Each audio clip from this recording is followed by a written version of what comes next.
In today's video, I'm going to teach you how to set shipping in Shopify efficiently. By the end of this guide, you'll have a shipping setup customized perfectly for your store's needs. Let's dive right in. First, you'll want to head over to Shopify. Open your preferred web browser and navigate to the Shopify website. Once there, you'll need to log into your Shopify account. When logging in, make sure you have the correct credentials handy, as you'll be accessing your admin panel, which is the control center for everything related to your online store. Once you're inside the Shopify admin panel, take a moment to familiarize yourself with the layout if you haven't already. On the left side, you'll notice a menu with various options. You're going to want to scroll down to the bottom left-hand corner where you'll find the settings icon. Go ahead and click on that. In your settings, look for the option that says Shipping and Delivery. This is where all the magic happens when it comes to configuring how your products are shipped to customers.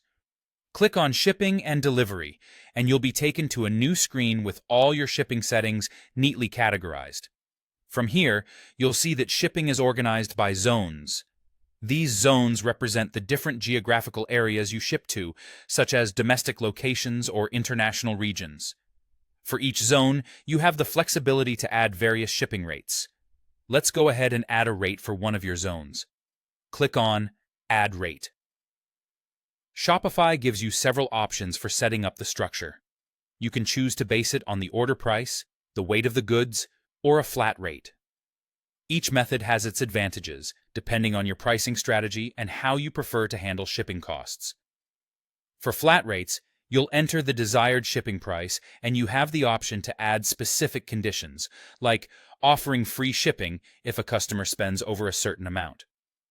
This incentive can be a great way to increase order size.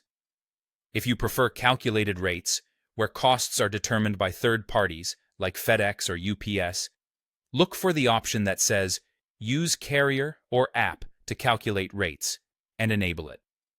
This can simplify the process for you and provide real-time shipping costs to your customers. Lastly, it's crucial to assign your products to the appropriate shipping profiles. You can either add them to custom shipping profiles or simply use the general profile if it covers your needs. Assigning products correctly ensures that the shipping rules you've set up are applied accurately when customers check out. And there you go. You have successfully set up shipping for your Shopify store. Feel free to revisit these settings anytime as your business grows or as you expand into new markets. Thank you for joining me today, and happy selling.